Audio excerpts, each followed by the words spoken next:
Hey everybody, how's it going? Welcome back to another themed Hot 5 list.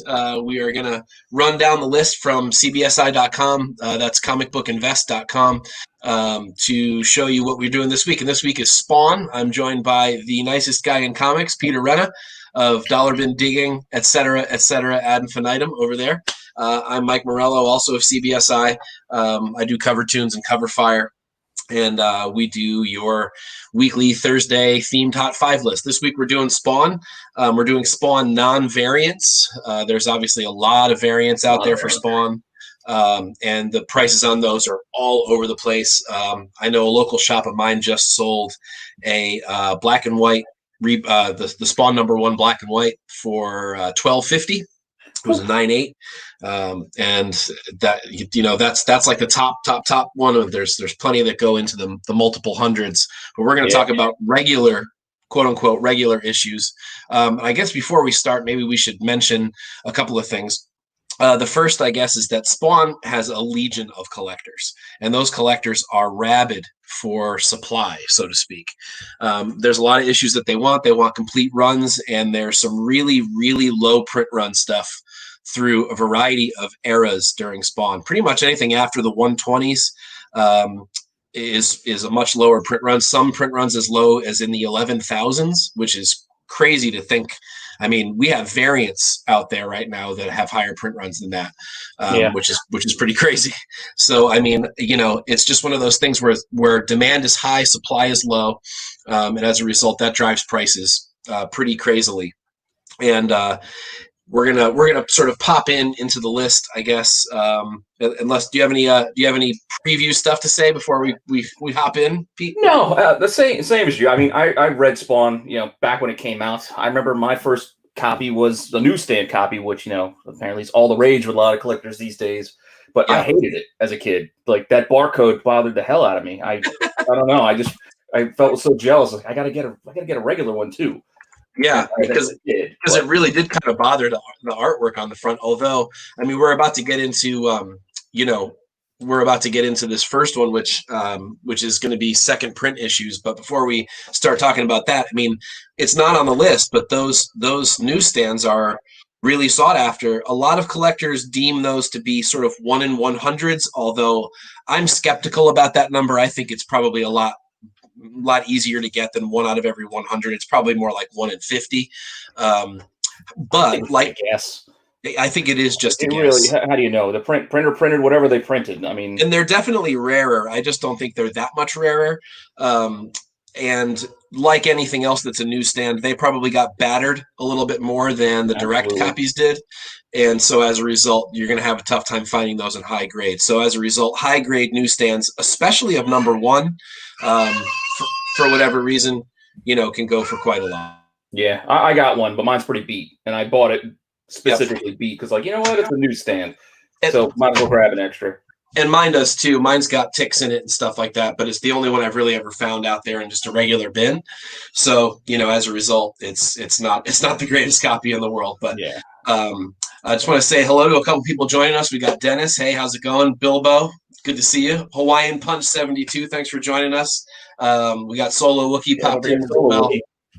Yep. And so got a good little crew tonight.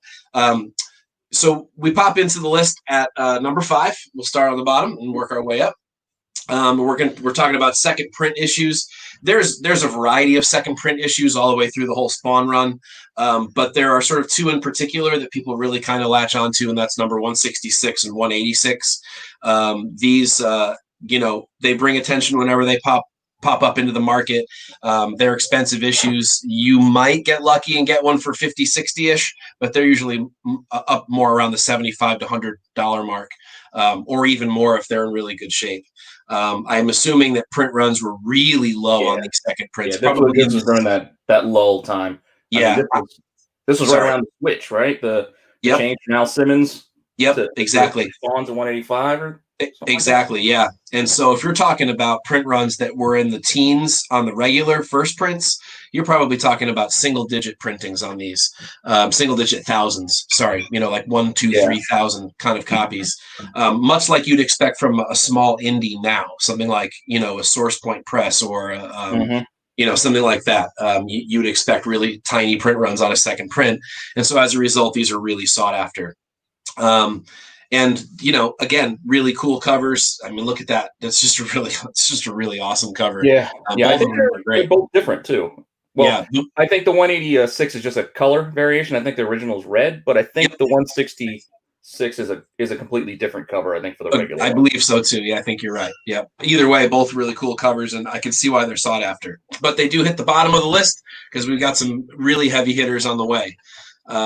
So as we move into number 4, we've got the 141 issue, which is technically the first sort of Nyx she-spawn, at least on the cover.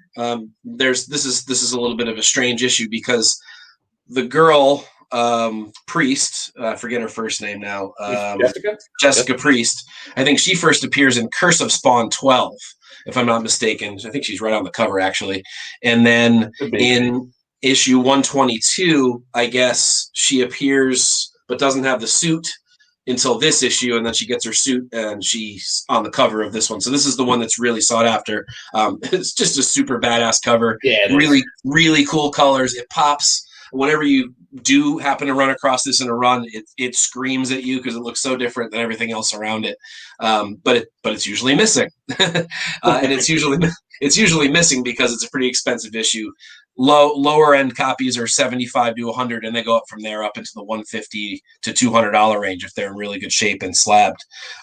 So yet again, here we are. Right in the realm of these low prints. This 141 is in that low print sort of area. I believe print runs during this time were about 15,000-ish, 15 to 18,000-ish, which maybe seems like a lot, but when you're talking about hundreds of thousands of people that read this book, I know Pete and I were talking before the show started that we read it. I think a lot of people read it. I probably stopped somewhere in the issue number 50 area, something like that.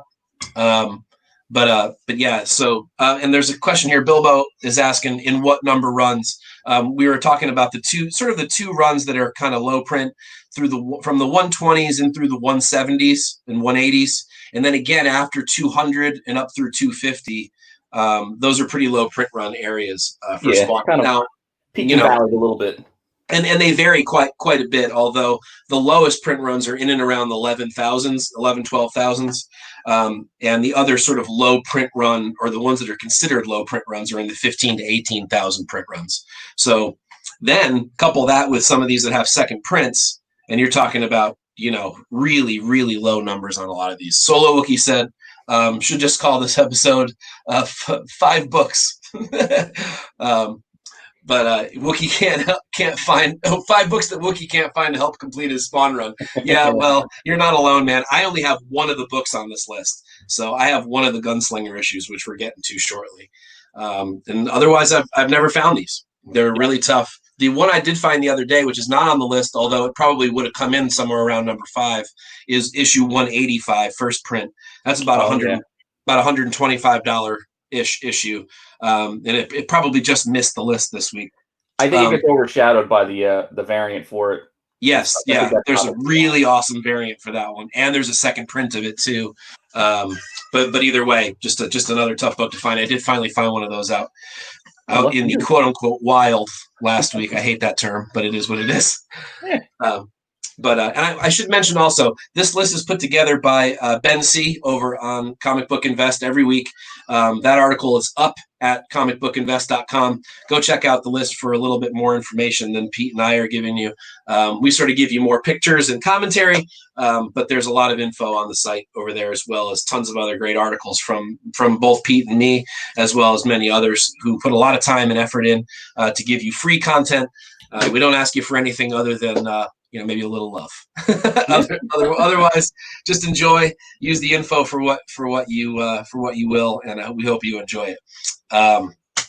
Thanks, thank you, George, for saying so. Appreciate that. So as we move on down the list, we are into this number 3. This sort of run of issues: 240, 241, 242, 243.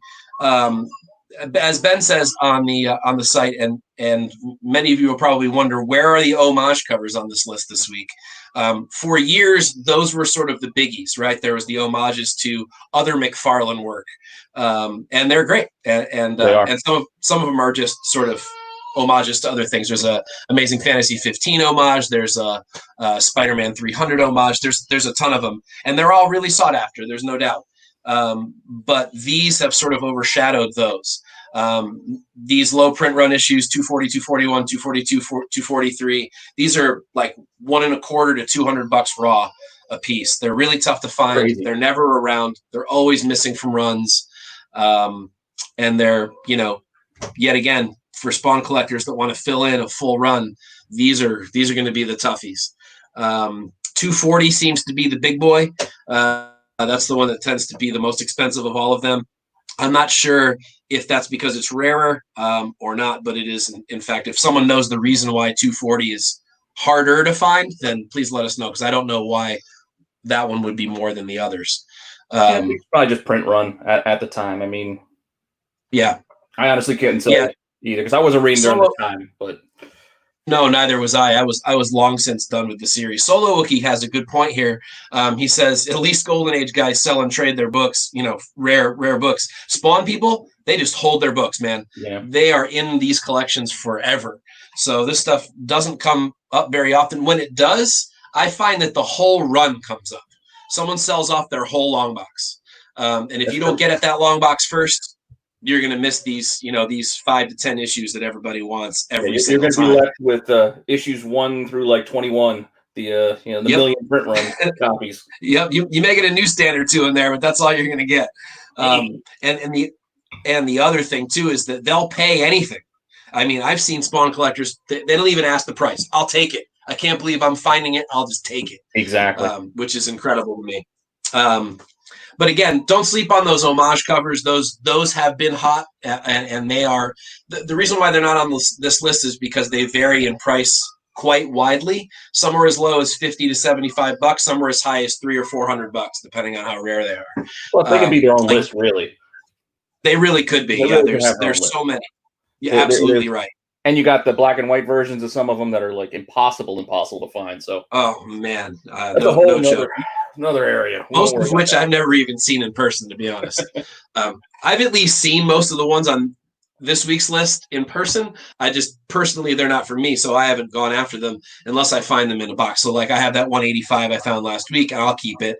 I have one of the 2 Gunslinger issues. I'll keep it. I have a newsstand number 1. I'll keep it.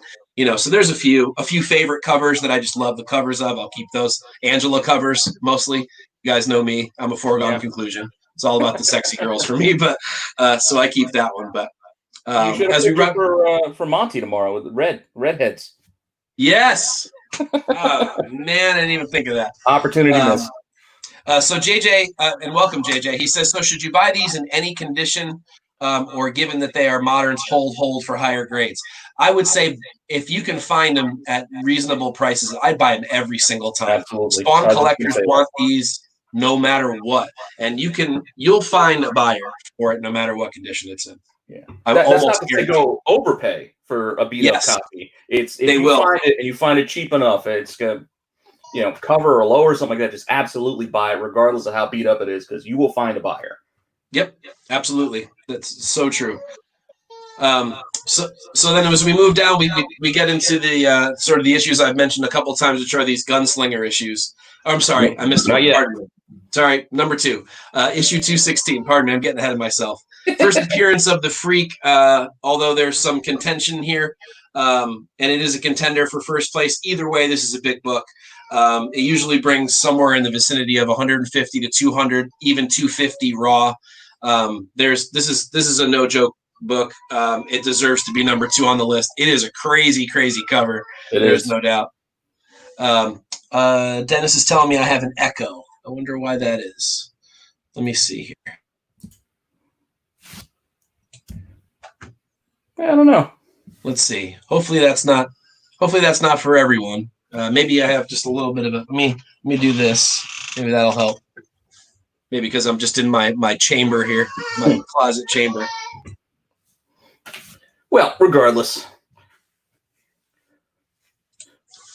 But either way, this 216 just again in the low prints.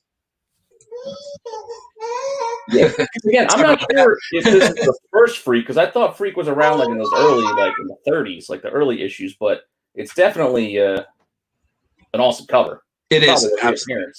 It is absolutely. I mean, I guess I probably would love it to not have that sort of white border around it, to be honest. But I mean, I think that because they wanted to advertise 20th anniversary, they needed to put that someplace. So I love that Spawn covers are generally, edge to edge, beautiful art.